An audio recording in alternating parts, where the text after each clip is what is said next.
네, 안녕하세요. 이제 좀 발표의 막바지에 다다라서 좀 많이 피곤하실 수 있는데, 저희가 발표하고자 하는 내용은 저희의 좀 경험을 공유하는 것이고, 정답을 이야기하는 것이 아니기 때문에 조금 편하게 들어주시면 감사하겠습니다. 네, 그럼 발표 시작해 볼 텐데, 오늘은 웹과 웹뷰를 지원하기 위해 각각 따로 관리되던 코드를 하나로 통합하는 과정에서 저희가 겪었던 고민과 그 해결 방법에 대해 공유해 보려고 합니다. 통합이 생각보다 간단하지 않았는데 그 이유와 그럼에도 불구하고 어떤 방식으로 문제를 해결해 나갔는지에 대해 이야기해 보겠습니다. 네, 먼저 제 소개로 발표를 시작하겠습니다. 저는 당근에서 소상공인과 전문 마케터들을 위한 광고 서비스 개발을 담당하고 있는 김유진입니다. 본격적으로 발표를 진행하기 앞서 웹과 웹뷰를 통합하게 된 배경에 대한 공감대를 형성하면 좋을 것 같아서 간략하게 저희 서비스에 대한 소개와 통합 이전의 개발 과정이 어땠는지 같이 살펴보겠습니다. 저희 팀은 당근에 광고하고 싶은 사람들을 위한 웹과 웹뷰 서비스를 별도로 제공하고 있습니다. 그래서 새로운 기능을 추가할 때 사용자 수가 상대적으로 많은 웹뷰를 먼저 개발한 후에 웹 개발을 순차적으로 진행했습니다. 그럼 이제 기존의 웹뷰와 웹을 개발하던 과정을 살펴보겠습니다. 신규 기능 개발 시에 먼저 기획자가 제품 요구사항 문서를 공유해주고 이후 디자이너가 PRD를 바탕으로 디자인 파일을 제작해서 전달합니다. FE 개발자는 이를 기반으로 웹뷰를 우선적으로 개발하게 됩니다. 이후에 코드가 나올 텐데 이 코드는 참고용이니 이제 코드보다는 전체적인 흐름과 구조를 이해하는 데 집중해 주시면 좋을 것 같습니다. 웹뷰 기능 개발 시에 FE 개발자는 이제 먼저 새로운 기능을 위한 GraphQL 스키마를 정의합니다. 그 다음에 데이터를 조회하고 변경하기 위한 쿼리와 뮤테이션을 정의하고 스키마에 맞춰서 데이터를 매핑하면 GraphQL 작업이 완료됩니다. 이후에 필요한 화면을 개발하고 마지막으로 데이터 연동과 사용자의 인터랙션을 추가하면 웹뷰 개발이 완료됩니다. 웹뷰 개발이 완료되면 프리뷰 링크를 배포한 후에 QA를 요청합니다. 이후에 앞서 말씀드렸듯이 웹 개발을 이어서 진행하게 됩니다. 웹 개발도 웹뷰와 마찬가지로 GraphQL 스키마를 정의하는 작업부터 시작합니다. 웹 개발 초기에 기존의 웹뷰 스키마를 개선했기 때문에 이름과 구조가 달랐는데요. 그래서 웹 스키마에 맞는 새로운 스키마를 또 작성을 해야 했습니다. 그 후에 웹에 맞는 쿼리와 뮤테이션을 다시 정의합니다. 웹을 위한 화면을 개발하고 나서 데이터 연동과 사용자 인터랙션을 추가하면 웹 작업도 완료됩니다. 이렇게 웹뷰와 웹 작업이 완료되고 배포까지 진행이 되면은 모든 작업이 마무리가 됩니다.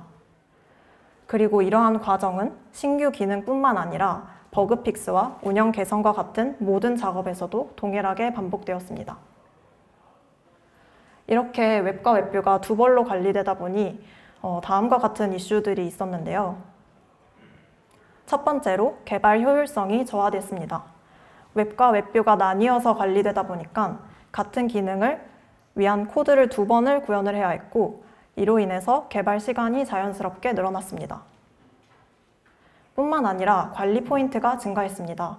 웹과 웹뷰에 각각 비슷하지만 조금씩 다른 코드들이 존재하게 되어서 버그 발생 가능성이 높아지고 이로 인해 테스트해야 할 항목도 늘어나게 되었습니다. 웹과 웹뷰 간의 스펙 차이도 발생했습니다. 저희 웹뷰의 우선순위가 높다 보니까 먼저 개발이 되고 리소스의 문제로 웹에는 추가되지 않은 기능들이 늘어나면서 웹과 웹뷰 간의 스펙 차이가 점점 커지게 되었습니다. 마지막으로 작업 과정의 개발 피로도가 높아졌습니다. 웹과 웹뷰를 따로 관리하면서 반복적인 작업이 많아지게 되었고 이 과정에서 개발자들의 스트레스가 증가하게 되었습니다. 이러한 이슈들은 프로젝트 규모가 커질수록 비례해서 점차 증가했고, 저희 팀은 웹과 웹뷰를 통합할 수 있는 방법을 고민하기 시작했습니다. 그리고 하나의 코드베이스로 통합하게 된다면 어쩌면 코드의 양과 개발 시간, 개발 피로도 모두 절반으로 줄일 수 있지 않을까 기대했습니다. 그렇게 저희는 웹과 웹뷰의 통합 프로젝트를 시작하게 되었고, 완벽한 하나의 통합 프로젝트가 완성되었습니다. 라고 하면 좋았겠지만 완전한 통합은 불가능했습니다. 먼저 GraphQL 관련 작업 과정은 대폭 개선되었습니다. 기존에는 웹과 웹뷰에 각각 다르게 정의된 스키마를 이렇게 하나의 스키마로 한 번만 정의할 수 있게 되었고, GraphQL 쿼리와 뮤테이션, 그리고 스키마에 맞게 데이터를 매핑하는 리졸버 역시 한 번만 개발하면 돼서 코드 양이 절반 가까이 줄어들었습니다.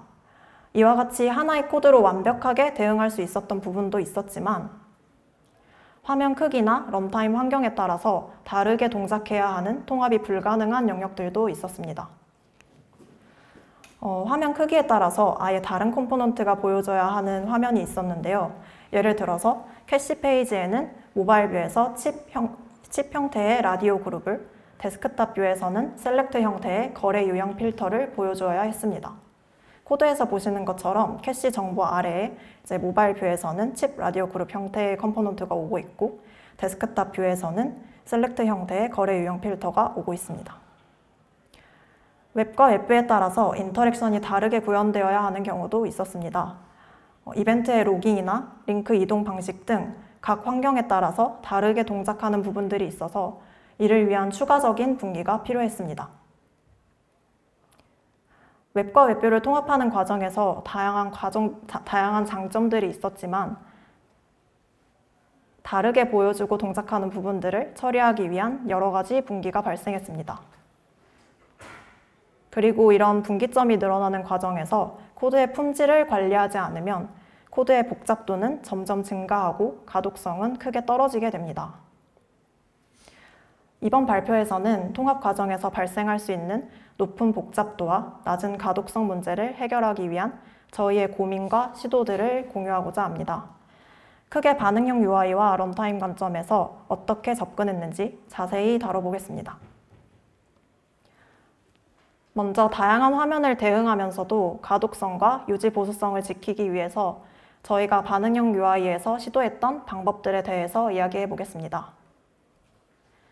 웹 환경에서는 사용자에게 최적의 경험을 제공하기 위해서 다양한 디바이스와 화면 크기에 따라서 컴포넌트의 레이아웃이 달라집니다.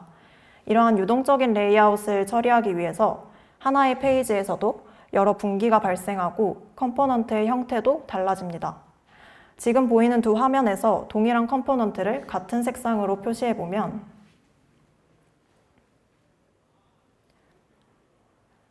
이렇게 나타낼 수 있는데요. 같은 기능을 하는 컴포넌트라도 형태와 크기가 달라서 분기 처리가 필요한 것을 확인할 수 있습니다. 이러한 분기 처리를 가독성을 해치지 않으면서 잘 진행하기 위해 저희는 두 가지 방법을 도입했습니다. 첫 번째는 CSS를 속성 단위로 관리하는 것이고, 두 번째는 화면 크기에 따른 분기 처리를 위한 컴포넌트를 개발하는 것입니다. 먼저 저희는 화면 크기에 따라 각 속성이 어떻게 변경되었는지 한눈에 확인할 수 있도록 스타일을 속성 단위로 관리하는 방식을 도입했습니다. 슬라이드에서 보시는 것처럼 같은 컴포넌트라도 화면 크기에 따라서 배치나 노출 방식을 다르게 해야 하는 경우들이 있습니다. 이러한 경우에 일반적으로 CSS 미디어 쿼리를 활용해서 분기를 처리하게 됩니다. 미디어 쿼리에 슬라이드에 보이는 코드와 같이 단순한 속성을 추가하는 작업은 크게 어렵지 않습니다. 하지만 미디어 쿼리로 스타일 정의가 중첩되어 있는 경우에 속성 값을 수정하거나 삭제할 때 해당 변경사항에 영향을 받는 속성을 파악하기가 어렵습니다.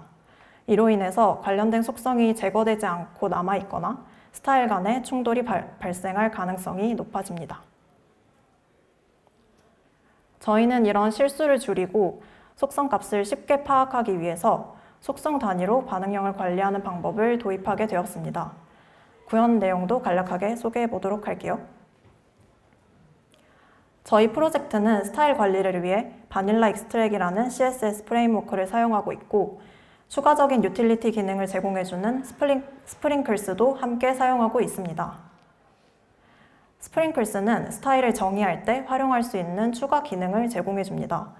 스프링클스를 생성할 때 컨디션에 미디어 쿼리 분기 정보를 추가해주면 스타일 속성 정의 시에 분기에 맞는 값을 설정할 수 있습니다.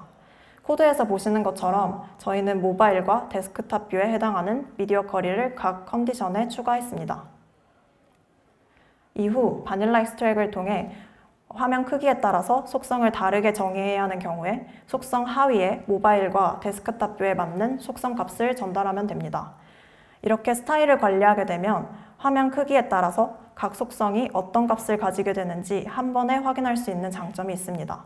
뿐만 아니라 반응형 UI와 관련된 속성만 스프링클스에 전달하기 때문에 속성을 변경하거나 삭제할 때 다른 반응형 속성에 미치는 영향을 파악하는 시간도 짧아졌습니다.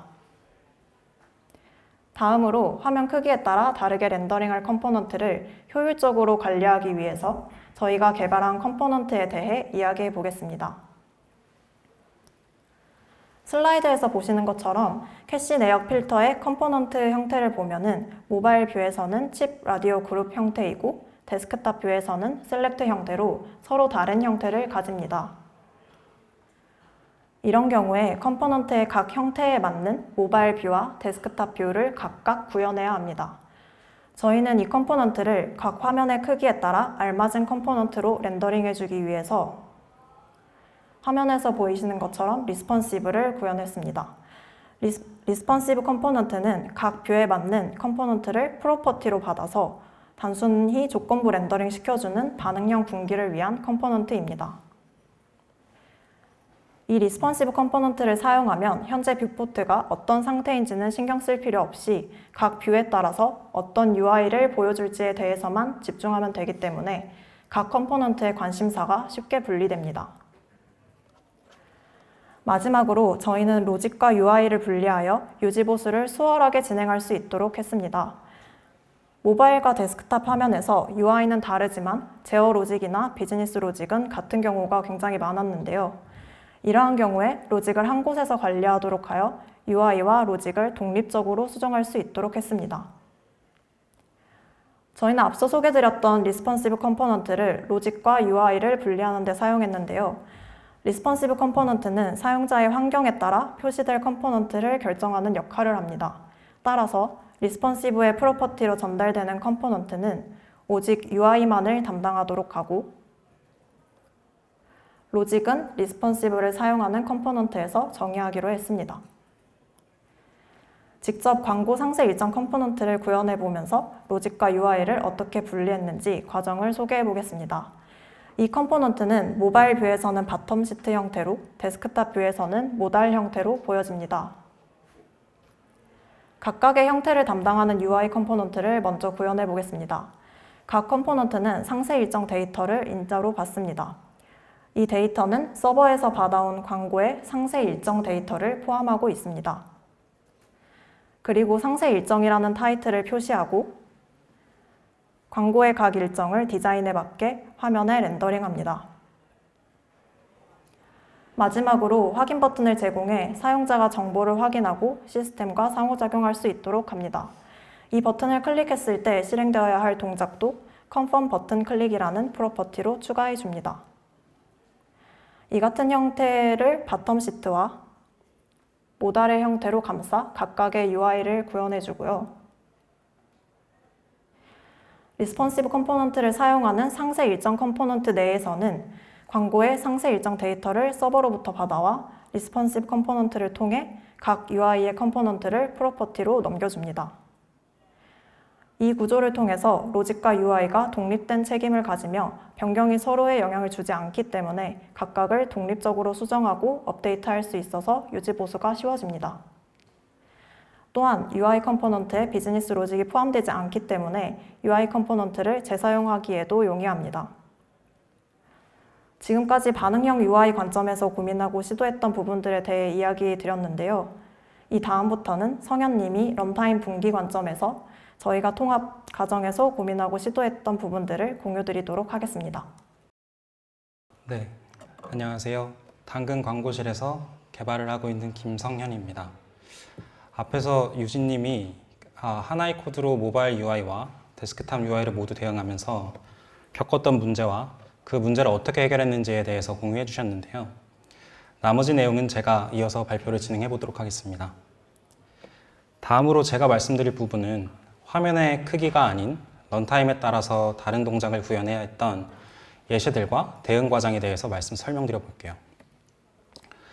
런타임에 따라 다르게 대응해야 했던 첫 번째 케이스는 바로 로깅이었는데요. 로깅과 같은 경우는 당근의 인프라 및 정책적인 사유 때문에 다른 구현이 필요한 상황이었어요. 웹 앱뷰에서 각각 어떤 다른 구현이 필요했는지 그리고 어떻게 대응을 했었는지 말씀드려 볼게요. 우선 당근에서는 캐럿 애널리티스라는 이벤트 로깅 서비스가 있어서 해당 서비스를 이용할 수 있었는데요. 하지만 캐럿 애널리틱스는 웹뷰 전용이었기 때문에 웹뷰만 캐럿 애널리틱스를 사용해서 로깅을 할 수 있었어요. 이와는 다르게 웹에서는 캐럿 애널리틱스가 지원되지 않았기 때문에 앰플리튜드와 구글 애널리틱스를 사용해서 로깅을 해야 했는데요. 구체적으로 특정 요구사항이 있다고 가정하고 어떻게 구현을 진행했는지 실제 코드를 보면서 설명드려 볼게요. 예를 들어서 광고 캐시 내역 페이지에서 캐시 충전 버튼을 클릭했을 때 클릭 이벤트 로깅을 해달라는 요구사항을 전달받았다고 가정해 볼게요. 캐시 충전 버튼이 다음과 같이 작성되어 있다고 했을 때 온클릭 이벤트 핸들러 쪽에 로깅 관련 로직을 작성할 수 있을 텐데요. 처음에 시도했던 방법은 이즈웹뷰, 이즈웹과 같이 현재 런타임이 무엇인지 판단하는 값을 기준으로 조건 분기를 하고 웹뷰에서는 로그 웹뷰 이벤트, 웹에서는 로그 웹 이벤트와 같이 다른 로깅 함수를 불러줄 수 있을 것 같아요. 지금 이 코드만 봤을 때에는 크게 문제가 있어 보이지는 않는 것 같지만 이벤트 로깅 요청은 보통 하나의 요청만 있는 것은 아니고 굉장히 많은 요청이 있을 수 있는데요. 예를 들어서 또 다른 이벤트 로깅 요청이 있다고 해보면 어떨까요? 환불하기 버튼을 클릭했을 때에도 이벤트 로깅을 해야 하는 요구사항이 들어왔다고 가정해보고 직전에 작성했던 방식대로 코드를 작성해 본다면 다음과 같은 형태가 될 수 있을 것 같아요. 지금은 로깅 코드만 존재하지만 실제로는 다른 비즈니스 로직이 존재한다고 했을 때를 상상해 본다면 해당 온클릭 핸들러는 굉장히 복잡해질 뿐만 아니라 이벤트 로깅 요청이 있을 때마다 이즈웹뷰, 이즈웹 분기를 포함해서 관련된 로직을 매번 반복적으로 작성해줘야 한다는 사실을 깨달을 수 있어요. 이런 코드를 저희는 어떻게 하면 조금 더 개선해 볼 수 있을까요? 기존의 온클릭마다 반복적으로 이즈웹뷰, 이즈웹으로 분기를 태우고 있던 부분을 추출을 해서 로그앱 이벤트라는 util 함수를 만드는 것을 고려해 볼 수 있을 것 같아요. 기존 예제에 적용을 해본다면 이런 모습이 될 텐데요. 아까보다는 훨씬 좋아진 것 같지만 코드가 숨겨졌을 뿐 로그앱 이벤트가 호출될 때마다 이즈웹뷰, 이즈웹에 따른 분기는 계속해서 실행이 필요한 상황이에요.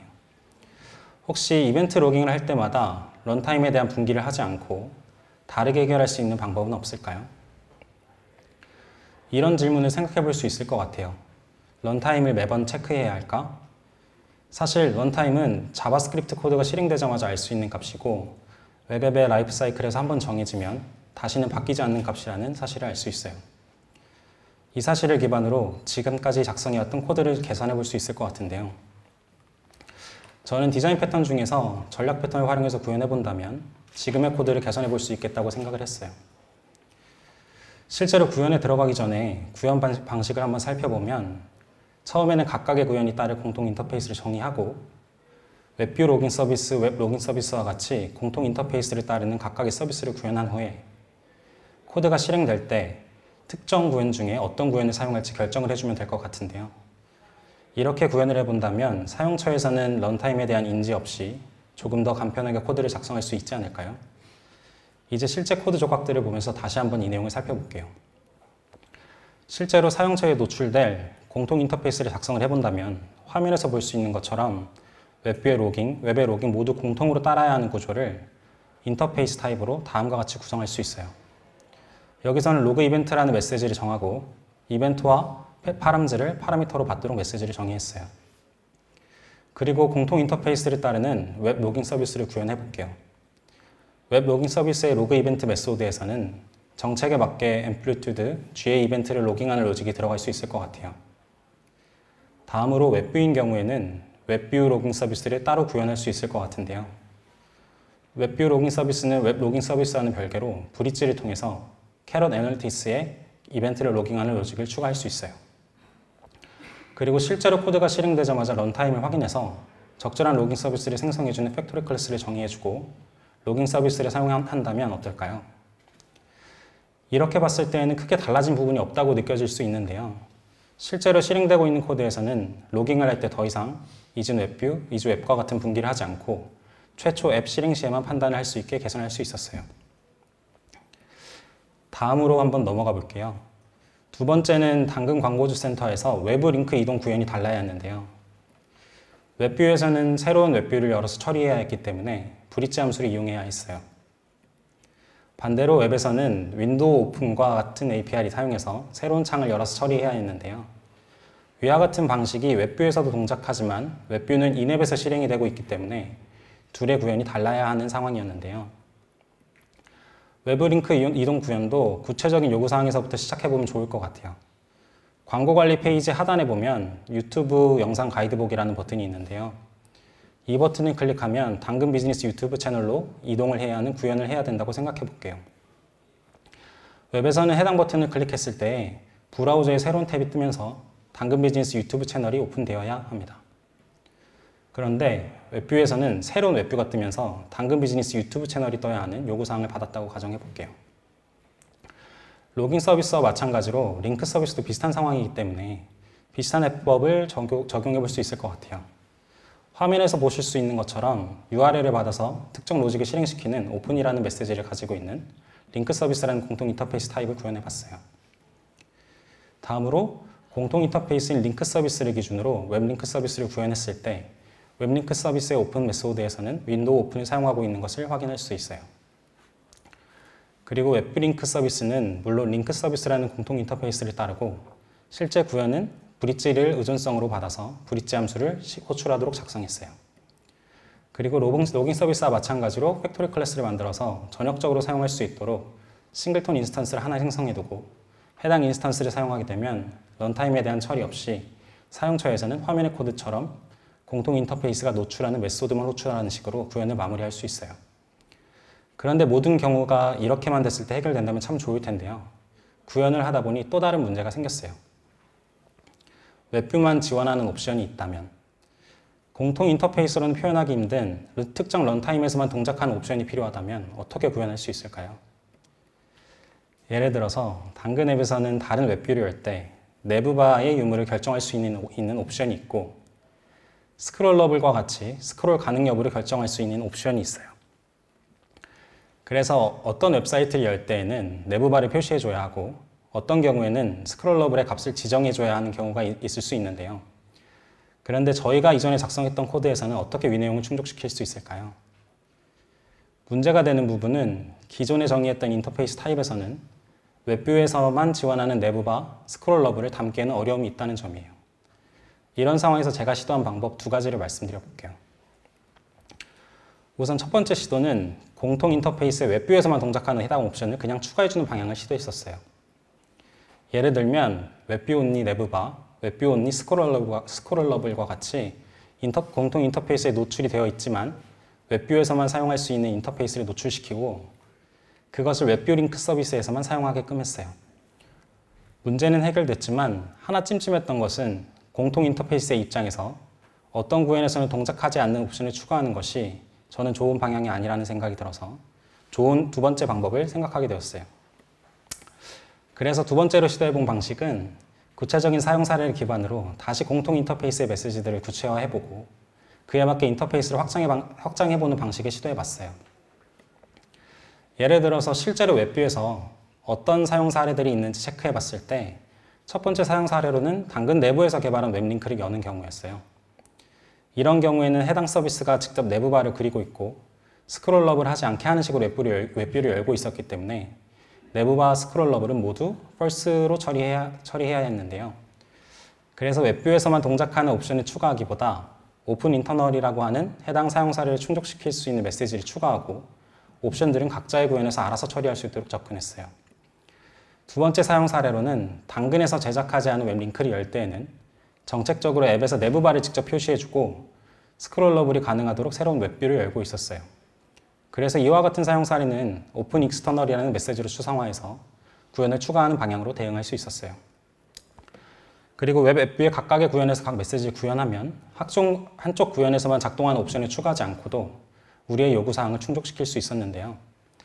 우선 웹 링크 서비스를 보면 메소드 이름에 걸맞게 오픈 인터널은 오프너 정보를 전달하지 않고 새로운 탭을 열고 있고 오픈 익스터널은 레퍼러 정보까지 전달하지 않고 새로운 탭을 여는 식으로 구현을 했어요.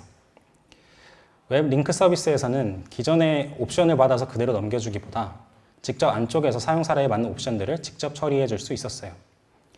그래서 코드를 보면 오픈 인터널은 내부바 스크롤러블 옵션이 모두 false로 정해져 있고 오픈 익스터널은 내부바 스크롤러블 옵션이 모두 true로 되어 있는 것을 확인하실 수 있어요. 지금까지의 내용을 한번 정리해보면 외부 링크 이동 관련된 구현도 로gin과 마찬가지로 런타임에 따라 달라지기 때문에 코드 실행 시 구체적인 구현 선택을 할 수 있었어요. 하지만 공통 인터페이스로 노출시키기 어려운 구현이 있다면 한쪽 구현에서만 동작하는 옵션을 추가하거나 혹은 사용 사례를 기반으로 메시지를 확장하는 방향을 선택할 수도 있다는 내용을 공유드렸습니다. 지금까지는 런타임에 따라 다른 구현을 사용하는 예시들에 대해서 설명을 드렸는데요. 결론으로 넘어가기 전에 지금까지 작성했던 코드들을 테스트한다면 어떻게 할 수 있을까? 관련해서 간단하게만 조금 더 말씀드려 볼게요. 로깅 서비스, 링크 서비스를 저희는 코드에서 지금까지 어떻게 사용해왔나요? 당연하게 생각할 수도 있지만 서비스 인스턴스를 직접 임포트해서 사용해왔어요. 예를 들어서 위의 코드들을 테스트한다고 가정해 볼게요. 유저가 유튜브 버튼을 클릭했을 때 로그 이벤트가 한번 불리고 오픈 인터널이 한번 불릴 것을 기대한다고 테스트 케이스를 짤 수 있을 것 같은데요. 그런데 로깅 서비스, 링크 서비스 안에서 사용하고 있는 의존성들이 테스트 환경에서 실행이 불가한 것이 있을 수도 있고 실제로 해당 함수들이 불렸다는 것을 증명하기 위해서는 결국 모킹을 해야 될 텐데요. 실제로 해당 서비스들을 모킹하는 코드를 작성해 본다면 B테스트에서 제공해주는 mock API를 사용해서 위와 같이 모킹을 할 수 있어요. 로깅 서비스, 링크 서비스는 클래스의 인스턴스였기 때문에 모킹 함수 안에 모킹 함수를 위치시키는 식으로 모킹을 할 수 있습니다. 실제로 모킹을 진행하면 테스트 코드를 작성할 수는 있지만 테스트 코드가 실제로 테스트하고자 하는 코드와는 별개로 로깅 서비스, 링크 서비스에 대한 의존성이 생길 뿐만 아니라 모킹 로직이 굉장히 번거롭다는 단점이 있어요. 앞에서 봤던 것처럼 테스트할 코드가 직접적인 코드 참조를 가지고 있으면 모킹을 해야 되기 때문에 모킹을 해야 할 대상이 늘어나고 테스트하기가 어려워질 수 있어요. 또한 직접 참조가 있고 그것들을 모킹한다면 직접 참조하는 코드들에 대한 존재를 테스트 코드가 알아야 하는 단점이 존재하기도 해요. 그렇다면 서비스 모듈 자체를 모킹하기보다 주입할 수 있다면 테스트를 조금 더 용이하게 할 수 있지 않을까요? 리액트에서 어떻게 하면 각각의 서비스 모듈들을 주입해 줄 수 있을까요? 지금까지 저는 리액트 컨텍스트라는 것을 좀 상태 관리라는 개념 안에 많이 가둬두고 있었던 것 같아요. 하지만 리액트 컨텍스트를 의존성 주입의 도구로 사용을 한다면 직접 코드를 임포트하지 않고 의존성들을 주입할 수 있고 테스트할 때에도 조금 더 편하게 작성할 수 있어요.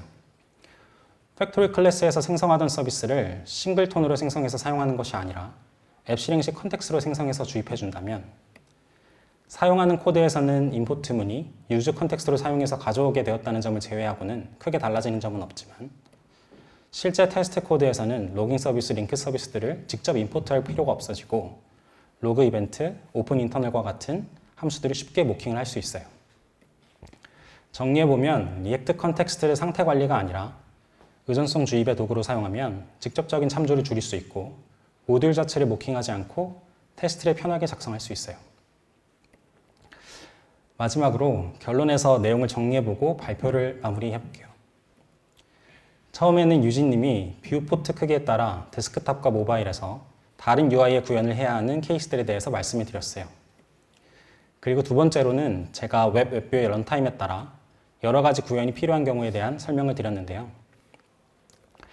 사실 저희가 개발을 하면서 저희와 같은 웹뷰 통합과 같은 경우가 아니더라도 조건에 따라 여러 가지 구현을 대응해야 하는 경우가 있을 수 있는데요. 이런 접근만으로는 해결 안 되는 부분들도 있을 수 있겠지만 그래도 도움이 될 수 있을 만한 질문들을 정리해보면서 발표를 마무리해 볼게요. 첫 번째로는 실제 구현에 들어가기 전에 노출되어야 하는 인터페이스를 기준으로 사고하는 것을 노력해보면 좋겠다고 생각이 들었어요. 인터페이스를 집중적으로 고민하게 되면 이 구현이 어떤 역할을 할 것인지에 대해서 집중할 수 있고 결국에 조금 더 좋은 구현이 나올 수 있게 하는 방법이라고 생각해요. 두 번째로는 여러 가지 구현이 필요할 때 구체적인 구현이 언제 결정되는 것이 가장 적절한가에 대해서 생각해 볼 수 있을 것 같아요. 제가 범했던 실수에서도 알 수 있는 것처럼 버튼 온클릭 핸들러에서 런타임을 체크하기보다 코드 실행 시의 런타임에 대해 체크해서 구현을 바꿔주는 게 더 좋았던 것처럼요. 마지막으로 직접 참조보다는 리액트 컨텍스트를 의존성 주입의 수단으로 활용한다면 테스트도 용이한 코드를 작성할 수 있기 때문에 안정적인 구현을 할 수 있을 것이라고 생각해요. 이렇게 지금까지 저희의 케이스를 기준으로 여러 가지 구현에 대한 대응을 어떻게 관리했는지에 대해서 말씀드렸는데요. 단순히 웹 앱뷰를 하나의 코드로 작성하는 것뿐만 아니라 비슷한 요구사항이 있을 때 한 번쯤은 생각나고 도움이 될 수 있는 발표였으면 좋겠다는 말씀을 드리면서 발표를 마무리할게요. 지금까지 발표를 들어주셔서 감사합니다.